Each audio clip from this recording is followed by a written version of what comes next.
tax bill, you're paying approximately $400 to the Village of Bradley. In my particular instance, my guess, I don't know, I got 80, 90 tax bills to deal with. I'm assuming that I pay probably 40 or 50,000 a year, say 40,000 a year towards the Village of Bradley, or excuse me, of my properties that are in Bradley. So if we're paying 40, we're paying approximately $4,000 to the Village of Bradley. Do I think that that's a bargain? It's not out of line, but to me, assessments become a person's opinion sometimes, and if you're not vigilant on them, that they can get out of line and ultimately cost a lot. I mean, there's people that have very good jobs, they're paying $6,000 a year in property taxes for their home, and those people tell me they're struggling to make those in. So overall, it doesn't matter if Bradley's is only roughly 10%. The overall tax bill is a captive tax, and you either have to pay it or you lose your property. And I think we need to find other revenue sources. Thank you, Mr. Watson. Mr. Watson, what are your thoughts of the Village of Bradley criminal justice and law enforcement? And should the Village of Bradley Police Department and officers wear body cams? And if so, how would you fund it? How would I fund it? Well, there's plenty of ways to... Or should we believe the officers should be wearing body cams? Do I believe that they should be? Yes. I believe it's helpful for both the village and the officer in certain circumstances where their character or their actions may be called into jeopardy. As far as our department, we've got an awesome department. I've had them all treat me very well. I haven't heard of any complaints from any particular sectors of town. But as far as paying for that, I think you can squeeze a lot out of by making some cuts potentially in some of the administrative costs that we have.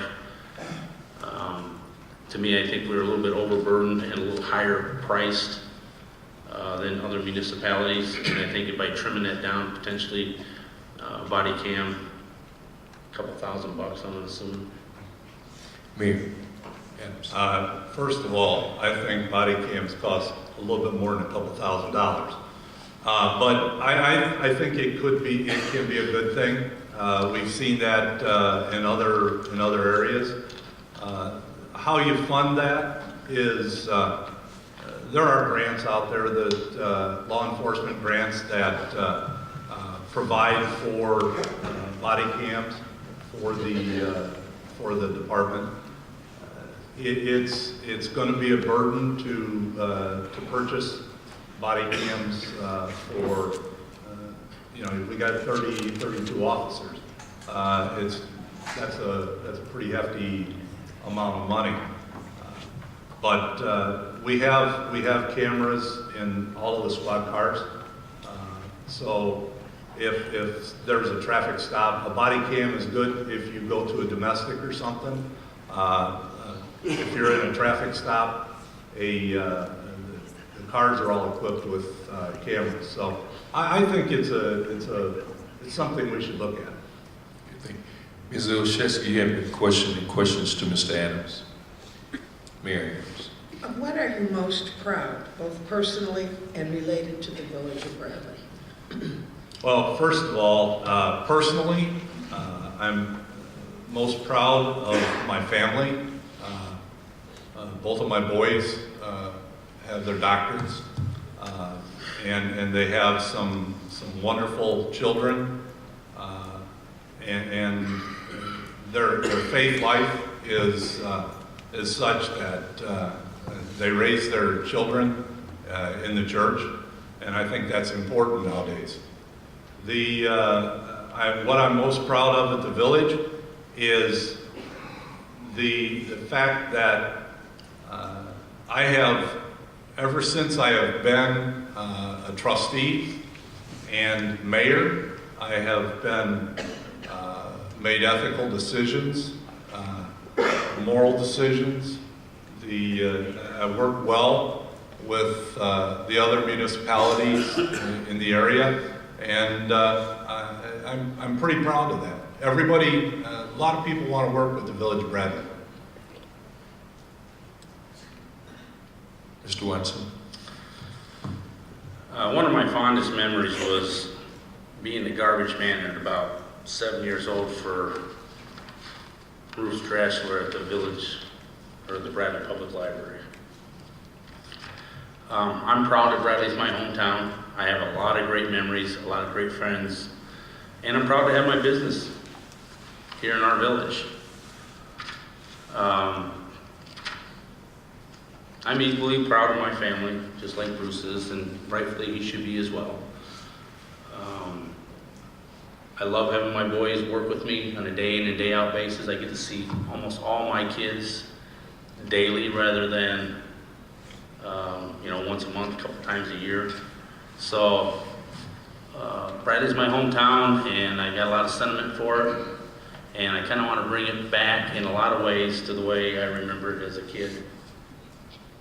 Thank you. I want to thank both our panelists, Mr. Ryan Jackson and Mrs. Olszewski. I want to thank the audience for the questions that they provided this evening.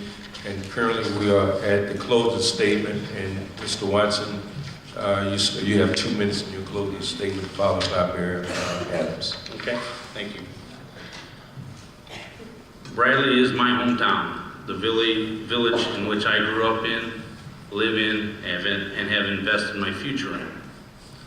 For Bradley voters, staying the course is not an option. Our infrastructure is failing, communication and transparency is non-existent, and the trajectory for expenses are on track to surpass that of the revenues in the immediate future. To improve the communication and transparency aspect of my platform, as mayor, I will initiate a community newsletter, make the village website more navigatively friendly, and post accurate and complete information. I will reach out to the various media outlets to inform of any job openings or any other subjects of public interest. In regards to infrastructure, I will begin allocating additional resources to remove and replace those sidewalks and curbs in need, and provide a plan to continually monitor and replace them on an ongoing basis. And finally, with respect to fiscal responsibility, I will begin the process of engaging the public to look at new and innovative ways of financing village government, with an eye on reducing and containing fees and taxes to improve the quality of life for our residents. In regards to spending, I will put the necessary checks and balances in place to eliminate wasteful spending practices and require all unbudgeted spending to be approved by the board before services are engaged, and require all spending in excess of $5,000 to be signed off by myself and the village treasurer. On April 4th, I ask for your vote for myself and my running mates. Together, we will move Bradley forward and make our town the most desired place to live and do business in Kankakee County. Thank you. Mayor Adams. Okay, to recap a little, every time code enforcement makes an effort to get Mr. Watson to clean up his properties, we are met with a letter from his attorney stating he doesn't have to comply because he is regulated by the IEPA. I don't believe anyone from the IEPA would like to live next to Mr. Watson's transfer station. Or a better name for it is a junkyard. There are junk trucks, ambulances, construction equipment, overseas containers stacked in a pile of rocks the size I've seen in quarries. He has threatened bodily harm to a county Department of Health inspector that was on his property, and has locked one of the village's code inspectors inside the fence on his property. There is flooding in the area due to his efforts to make his property higher than the surrounding property.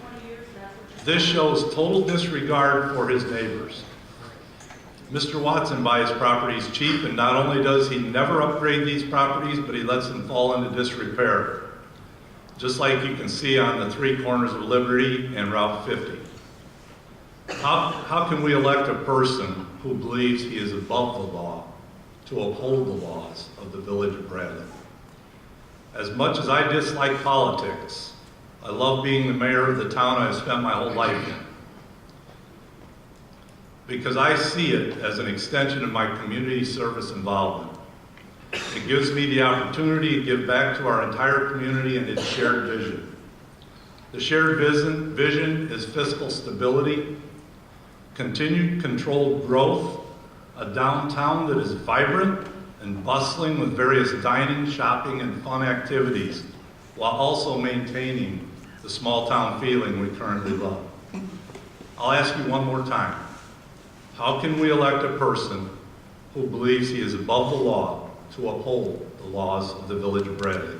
I ask for your vote on April 4th. Thank you. Again, thank you, Mr. Watson. Thank you, Mr. Adams. Thank the audience.